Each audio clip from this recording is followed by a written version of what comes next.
start the day, I'm pleased to introduce our first speaker, Tom O'Flanagan, who will share his stroke journey story.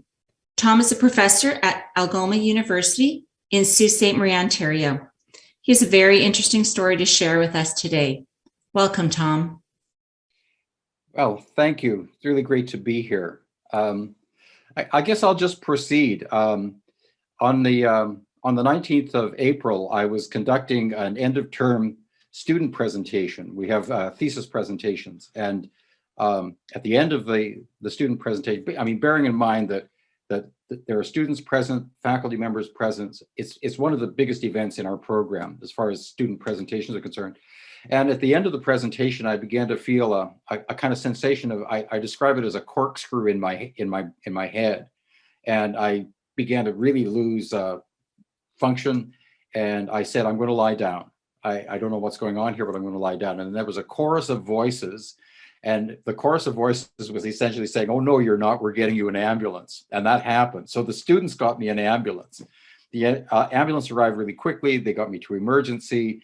There's a long story attached to what happened in emergency, but it was actually a really incredible experience as far as a life experience is concerned. So there was a rallying around me, nurses, doctors. There was a Zoom meeting with a stroke specialist. I'm not sure where the specialist was from, but they made me go through the motions and tested me on screen. And then they said, "You're having a major stroke. You're having a brainstem stroke, and if we can get a clot buster," they described it as a clot buster drug, into you in time. We got about half an hour to an hour here. If we can get it into you in time, we may be able to reverse the symptoms. And so I said, "Well, what are the consequences of not taking the drug?" And the doctor said, "You see the condition you're in now, that's what you've got." So my right side was collapsing, my face was collapsing, I could hardly speak. My throat was filling up with saliva, and I was in really rough shape. I was being propped up by a handful of nurses. And so I said, "Well, what are the negative consequences of the drug itself?" And the doctor said, "Well, in 3 to 5% of cases, you can get a brain bleed and die on the spot." And I said, "Well, my wife died really beautifully in hospice about 5 years ago. And ever since then, I haven't been afraid of dying. And I have a kind of firm conviction." I'm saying this as I'm going, blah, blah, blah, hardly able to talk, right? But I was able to say, "I'm not afraid of dying. Those are pretty good odds." And so they got the drug into me. And I spent about 48 hours in intensive care. I was in pretty rough shape. I had a tube down my throat. And within about 48 hours, I began to feel a whole lot better. And I have to say that when I was in the hospital, the nurses were utterly fantastic. They were so much fun. I mean, if you can describe having a stroke and being in intensive care as fun, they made it fun. They walked in, they had tattoos, and they would whisper in my ear. They'd say, "You better be careful here, pal. We're the bad ones here. And you better watch out. You better watch out." So there was this, like, I was in the hospital, I think, for 4 days. The nurses were just brilliant. I felt completely cared for. I felt really confident that I was going to recover. And then I had a number of scans. I had a number of consultations with the stroke team and with physio. And at the end of let's say 48 hours, I was given a clean bill of health. The team said, your symptoms have reversed. You're about 95% recovered. And I walked out of the hospital looking, apparently, as I did before I had the stroke. So the experience was, if I could say, life-changing. It really was. You know, the idea of being confronted with your own mortality, one, and also being confronted with the fact that you could really be in serious physical in rough shape for the rest of your life is one thing, and then being confronted with the idea that you could potentially die was another. But the idea that I was able to walk out of the hospital with as much physical integrity as possible was really, really remarkable to me. And I've been telling the story ever since. One of the consequences of having the stroke was that my university community, I teach art at Algoma University, and my community rallied around me. There was a food chain established. My president brought me quiche. The day after I got out of hospital, my president phoned me up and said, "Tom, what the hell happened?" So there was this mobilization of the university community around me, my family around me, and ever since then, I felt really grateful, I suppose. New lease on life, all of that kind of thing. But the experience I had in the hospital, I mean, I'm talking to the audience here, but the experience I had in the hospital was completely positive. There was nothing I could say about the treatment in the hospital that was negative at all. Aside from the fact that for 48 hours or so, I was, throwing up in a bucket and not able to talk really very effectively. But it's as a human experience, and this is the thing I think is really significant. As a human experience in the hospital, it couldn't have been any better as far as I'm concerned. Even the little lunch gal who came by to take our request for meals 3 times a day, she was like a little punker, and it was like she was doing a stage performance every time she was in the room. So in fact, I have to say that the experiences I've had with the health community, my wife had renal cancer. She went through cancer for 3 years.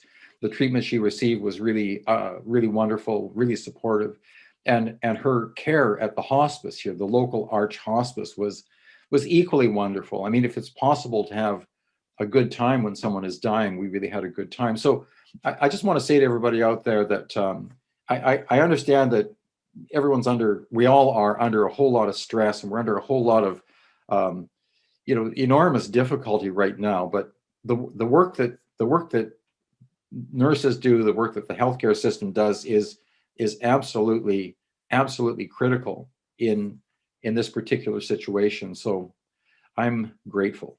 I don't know how much more I have to say. I mean, I could go on and augment the experience, but I just want to say thanks to everyone out there, and keep up the great work, and don't be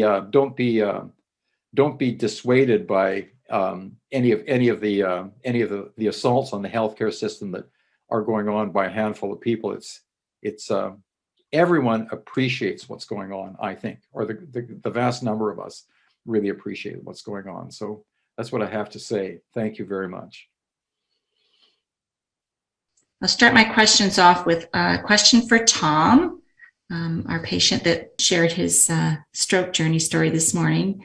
Tom, how did you feel about being able to have your stroke care in your own community of Sault Ste. Marie? I can't imagine it not being in my home community. If you think about the drama that surrounded it, and if you think about the rapidity of response and all of that, I can't imagine it being anywhere else. I was camping in the summer, and I was thinking, well, what would happen out here at Sandbanks if I had a stroke? And I'm not sure what consequences would have been. So it just seems to me that it only makes sense that it be accessible locally. For sure. Yeah. If you're out in the middle of nowhere and it takes time for the ambulance to get there and time for people to arrive, it's brain cells lost for sure. Sure. And how are you feeling now since your stroke? I say most of the time, I say I don't feel any different than I did before I had the stroke. I think there's a little bit of verbal processing. I notice when I'm talking in my classes, sometimes I have to stop and recalibrate. There's times when I stumble over words, but that could just be a consequence of being 72 years old. I'm not sure, but I don't feel any different. And people in my day-to-day life, the people I'm closest to, say they can't see that there's any difference in my physicality or my behavior. So whether that's a good thing or not, I don't know, but it seems to me that I've fully recovered. Yeah, just excellent. And you're back to work full time? Yes. And online, I guess, eh? Yeah, I was. Well, we were temporarily live in the fall, and it was a real joy and a delight. And now we're back online. Mm-hmm. Yeah, interesting. Well, really great story, and such a good outcome. We're so happy for you, and we're so pleased that you could take the time to share it with us. It really helps us as frontline workers to see what happens after the fact.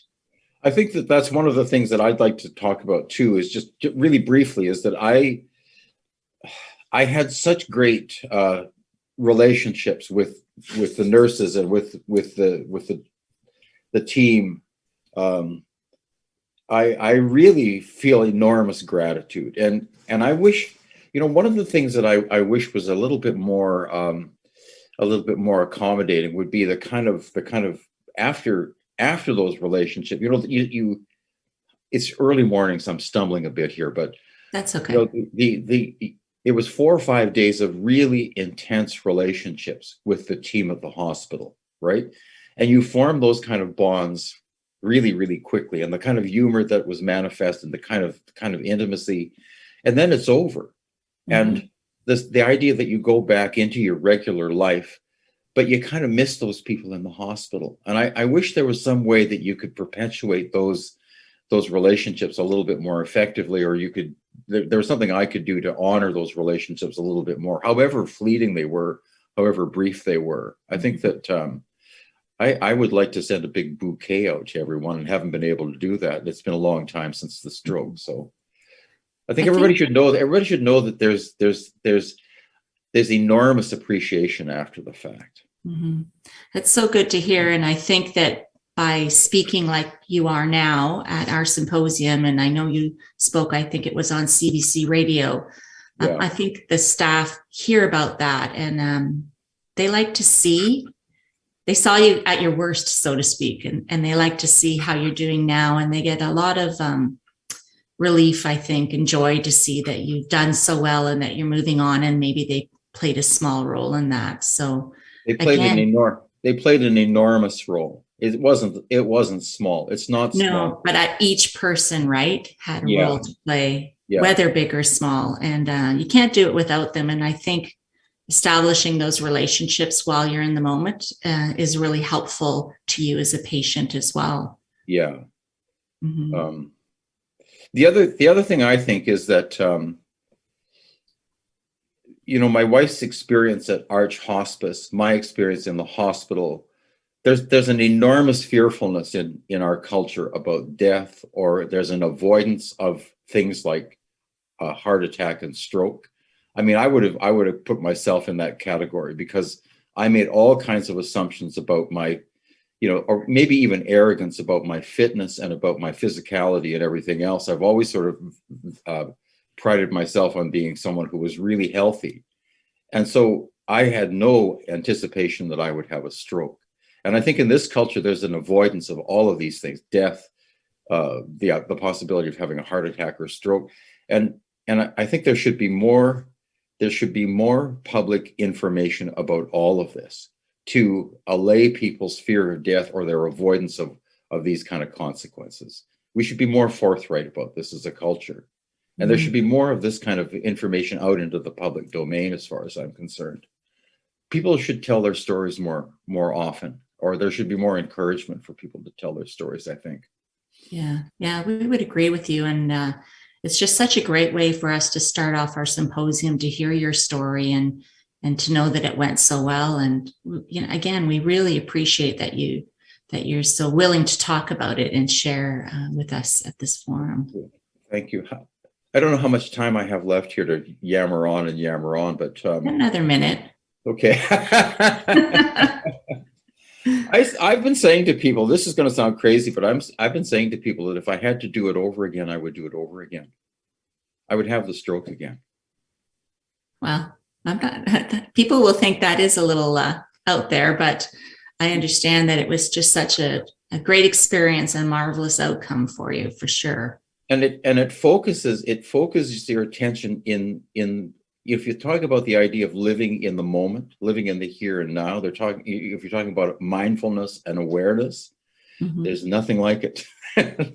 there's nothing like that kind of experience to really sharpen your own sense of mortality and your own sense of worth and your own sense of being, I suppose. So I might not be saying this if I hadn't had such a positive outcome, however, and that's the thing. Possibly, yeah.